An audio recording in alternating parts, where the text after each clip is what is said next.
Hello बच्चों, आज के इस वीडियो में हम क्लास 12 अकाउंटिंग फॉर कंपनीज़ की बुक स्टार्ट कर रहे हैं। इस बुक के अंदर टोटल 3 चैप्टर हैं।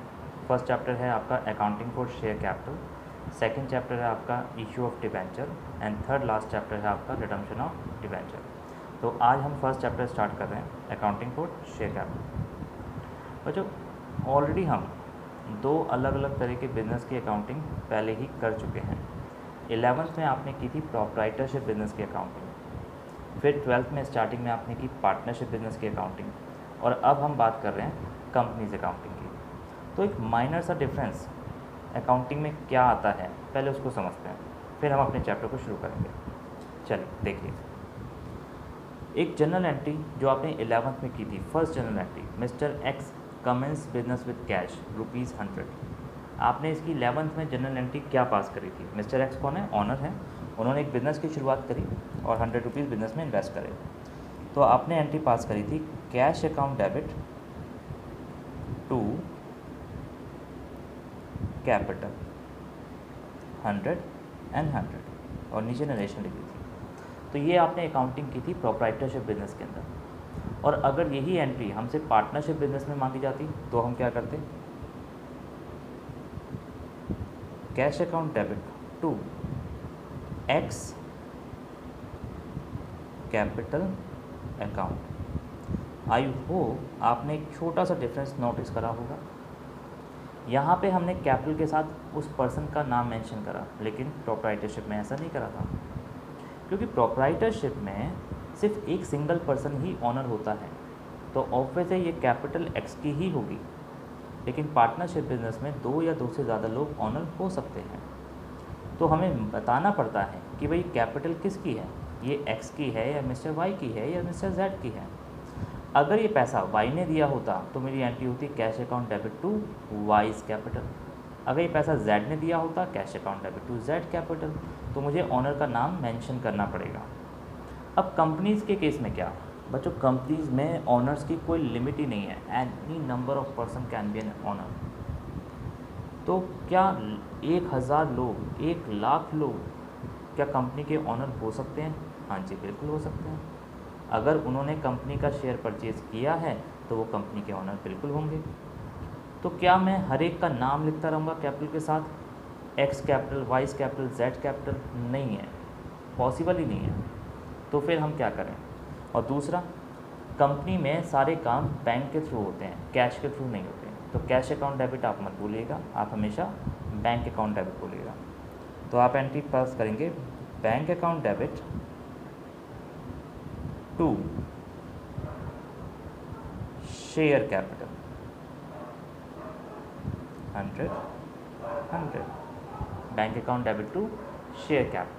हमें कैपिटल वर्ड के साथ शेयर मेंशन करना होता है, मतलब ये कई सारे लोगों में बटा हुआ है। ये जो कैपिटल है कंपनी का कई सारे लोगों में बटा हुआ है, इसलिए हम कैपिटल के साथ शेयर वर्ड मेंशन करते हैं। अब आपने 11th में ये भी पढ़ रखा है कि शेयर 2 तरह के होते हैं, एक होता है आपका इक्विटी शेयर और एक होता है आपका प्रेफरेंस शेयर।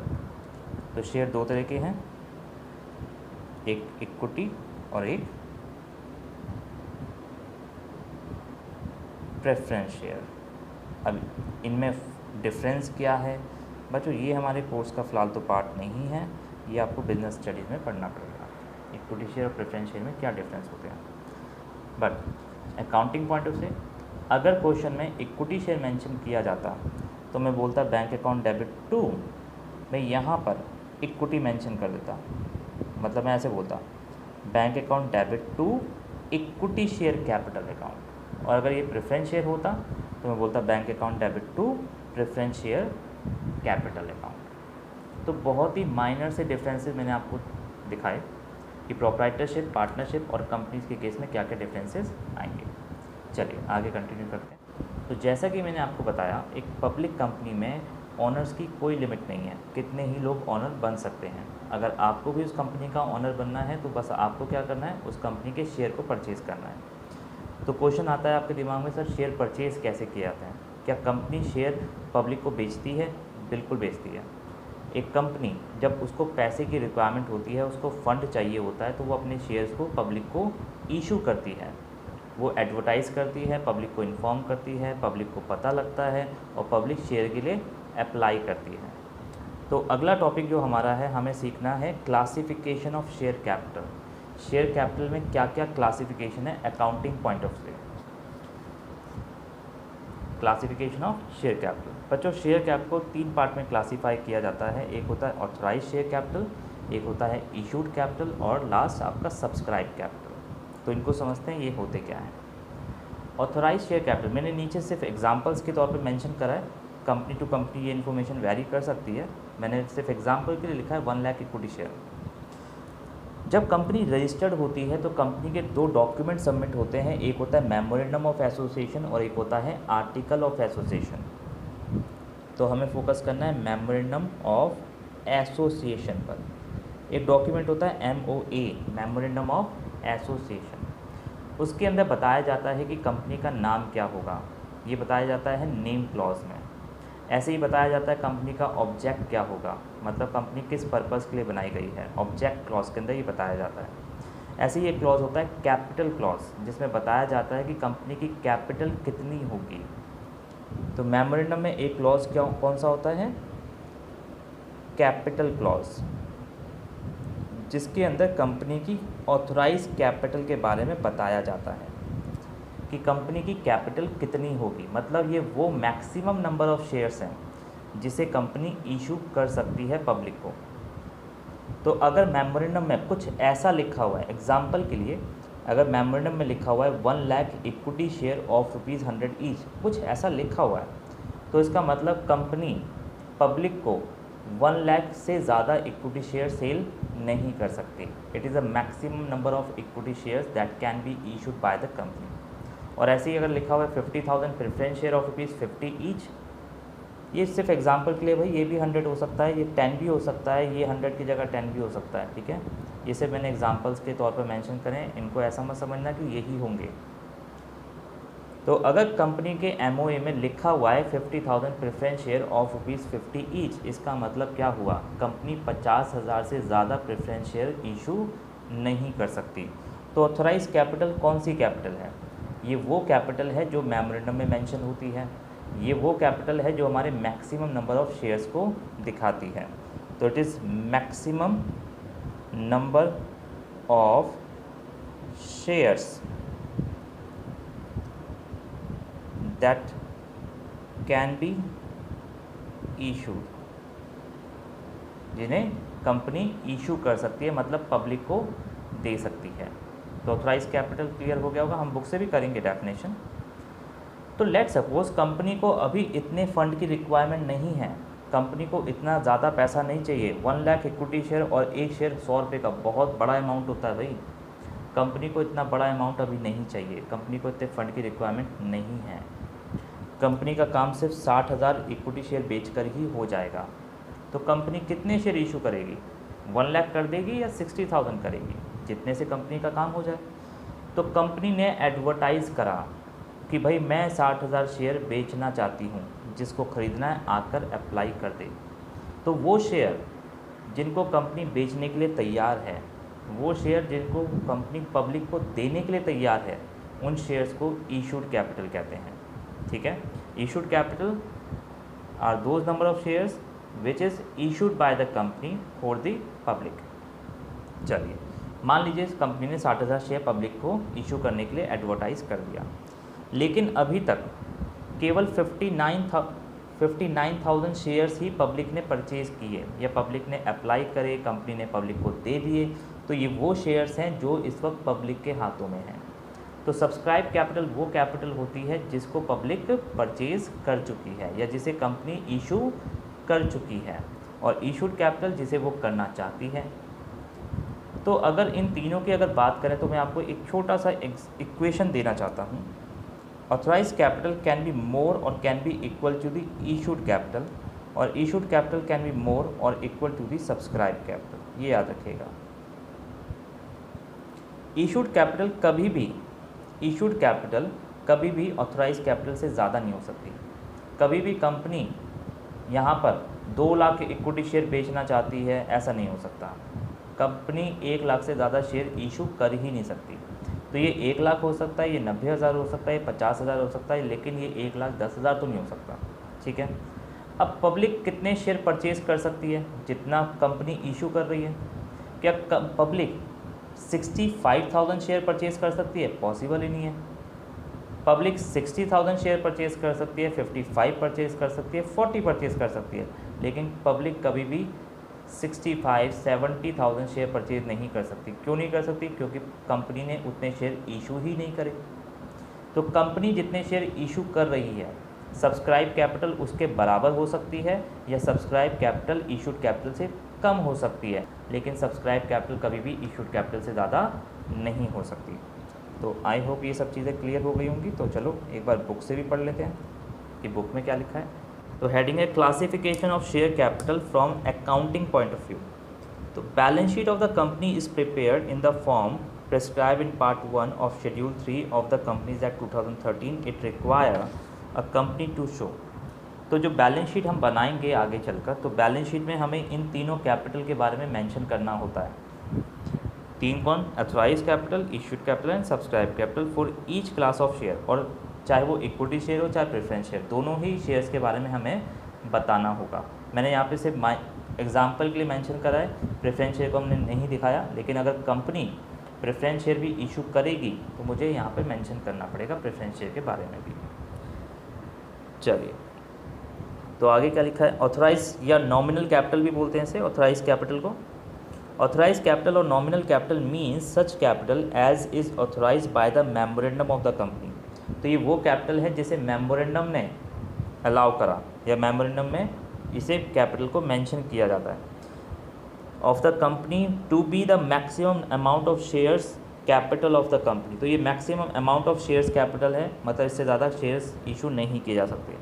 तो ऑथराइज कैपिटल और nominal capital is stated in the memorandum of association and is the maximum amount that company can raise as a share capital. ठीक है, चलिए अब जरा आते हैं इशूड कैपिटल पे। तो issued capital means such capital as a company issues from the time to time for the subscription. ये वो कैपिटल है जो सब्सक्रिप्शन के लिए इशू की गई है। सब्सक्रिप्शन के मतलब ताकि पब्लिक परचेज कर सके, उसके लिए ये इशू की गई है। आगे आता है हमारा सब्सक्राइब कैपिटल। तो subscribe capital means such part of the capital which is for the time being subscribe by the members of the company. तो ये वो कैपिटल है जो मेंबर्स ऑफ द कंपनी ने सब्सक्राइब किए हुए हैं, मतलब परचेज किए हुए हैं। ये वो शेयर्स कैपिटल है जो इस वक्त मेंबर्स के पास है। तो आई होप ये भी क्लियर हो गया होगा। तो बच्चों, हमने अब शेयर को क्लासीफाई करना सीख लिया है। तो शेयर को तीन तरीके से क्लासीफाई किया जा सकता है, authorise capital, issued capital and subscribe capital. Authorise capital को हम नॉमिनल कैपिटल भी कहते हैं और इस तरीके से इसे मेमोरेंडम में रिप्रेजेंट किया जाता है 1 lakh equity share of ₹100 each. ये वैरी कर सकती है कंपनी टू कंपनी, ये सिर्फ एग्जाम्पल है। जो अमाउंट मेंशन किया जाता है मेमोरेंडम में कि भाई मेरा एक शेयर 100 रुपये का होगा या मेरा एक प्रेफरेंस शेयर 50 रुपीज़ का होगा, ये 50 या 100 ये क्या है? इन्हें बोलते हैं हम शेयर की फेस वैल्यू, या हम बोलते हैं इन्हें शेयर्स की नॉमिनल वैल्यू। चलिए अब आगे और समझते हैं कि कंपनी जब शेयर इशू करती है, एग्जाम्पल के लिए जैसे कि कंपनी ने 60,000 शेयर इशू करे, तो कंपनी को क्या क्या सिचुएशन फेस करनी पड़ सकती है। सपोज़ कंपनी की मार्केट में गुडविल बहुत अच्छी है, मतलब कंपनी की रेपुटेशन बहुत अच्छी है, हर कोई उस कंपनी के शेयर को ख़रीदना चाहता है।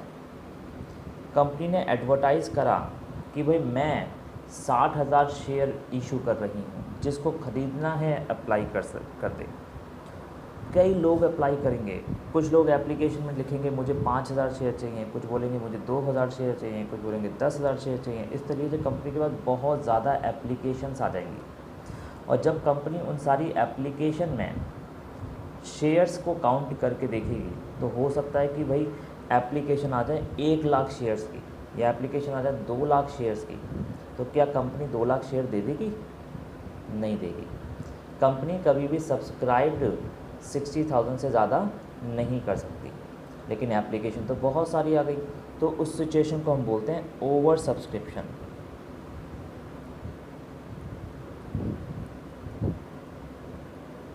बच्चों, देगी तो कंपनी 60,000 ही शेयर, 60,000 से ज़्यादा नहीं देगी, लेकिन इस सिचुएशन को हम बोलते हैं ओवर सब्सक्रिप्शन, जब कंपनी के पास एप्लीकेशन ज़्यादा रिसीव हो जाती हैं।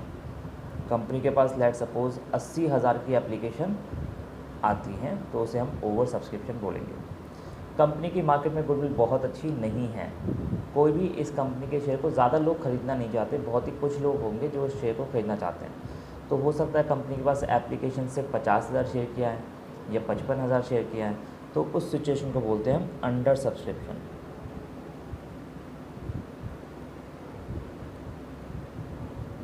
तो रियल लाइफ में यही दोनों सिचुएशन कंपनी को फेस करनी पड़ती हैं, या तो कंपनी को ज़्यादा एप्लीकेशन मिल जाएंगी या कंपनी को कम एप्लीकेशन मिलेंगी। फिर मैंने एक एरो और क्यों बनाया, ये सिर्फ आपके सिलेबस के पर्पज़ के लिए। अगर मैं according to the companies act बात करूं तो कंपनीज एक्ट के हिसाब से सिर्फ ये दो सिचुएशन आपके सामने होती हैं, over subscription and under subscription. लेकिन आपके जो क्वेश्चंस होते हैं उसमें आपको इस तरीके की सिचुएशन मिल सकती हैं जिसमें आपके पास इक्वल सब्सक्रिप्शन आ जाए। बच्चों ये कोई टर्म नहीं है इक्वल सब्सक्रिप्शन की, लेकिन ये एक सिचुएशन हो सकती है जो कि बहुत ही एक्स्ट्रा ऑर्डिनरी कह लो या इम्पॉसिबल कह लो। तो बेसिकली तो दो ही सिचुएशन होती हैं, ओवर एंड अंडर सब्सक्रिप्शन। लेकिन एग्ज़ाम हमारे पास ऐसे भी एग्ज़ाम में क्वेश्चन ऐसे भी आएंगे जिसमें कंपनी 60,000 शेयर बेचना चाहती है और कंपनी को 60,000 की ही एप्लीकेशन रिसीव होती है, तो उसे हम इक्वल सब्सक्रिप्शन में काउंट करेंगे। अगर कंपनी के पास ओवर सब्सक्रिप्शन होता है, लोगों ने ज़्यादा शेयर के लिए अप्लाई कर दिया, तो कंपनी क्या करेगी ऐसे में? दो ही पॉसिबिलिटीज़ हैं, एक है रिजेक्शन, मतलब कंपनी कुछ लोगों की एप्लीकेशन को रिजेक्ट कर देगी और उन्हें वापस घर भेज देगी कि भाई हम आपको शेयर नहीं दे सकते, आप चले जाइए। और क्या हो सकता है, एक सिचुएशन होती है प्रोराटा। इसमें कंपनी किसी को घर नहीं भेजती। तो जैसे कि मैंने कहा, लेट सपोज 80,000 की एप्लीकेशन आई, उसमें किसी ने 2,000 के लिए अप्लाई कर रखा है, किसी ने 5,000 के लिए अप्लाई कर रखा है, किसी ने 10,000 के लिए अप्लाई कर रखा है। तो टोटल मैंने काउंट करा, टोटल एप्लीकेशन मुझे कितनी रिसीव हुई हैं? Application received 80,000।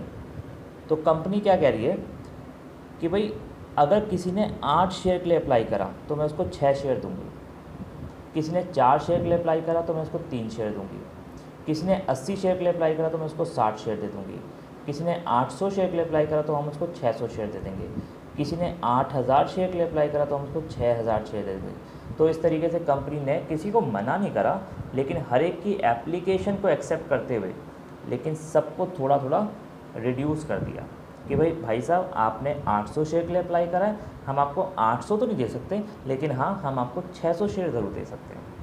तो ओवरऑल कंपनी ने करा क्या, किसी को मना नहीं करा, लेकिन हर एक की एप्लीकेशन को प्रपोर्शनेट रेट पर क्या कर दिया, प्रपोर्शनेट रेट पर रिड्यूस कर दिया।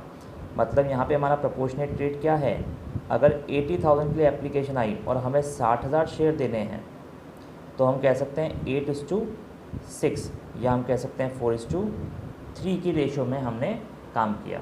तो किसी ने 4 के लिए अप्लाई करा तो हमने उसको सिर्फ 3 शेयर दिए। तो इस रेशो में हमने एप्लीकेशन के साथ डील करी। लेकिन रिजेक्शन में तो क्या होगा, हमने कुछ की एप्लीकेशन को मना ही कर दिया, हमने कहा कि भाई हम आपकी एप्लीकेशन एक्सेप्ट नहीं कर सकते। अंडर सब्सक्रिप्शन में कोई दिक्कत ही नहीं है और इक्वल सब्सक्रिप्शन में कोई दिक्कत ही नहीं है ऐसी, ठीक है, इसमें कोई पॉसिबिलिटीज़ आगे की और नहीं है। चलिए अब हम अपने क्वेश्चन करना स्टार्ट करते हैं नेक्स्ट वीडियो में। हमारा बेस तैयार हो चुका है, नेक्स्ट वीडियो में हम अब क्वेश्चन करना स्टार्ट करेंगे। चलिए टाटा बाय बाय।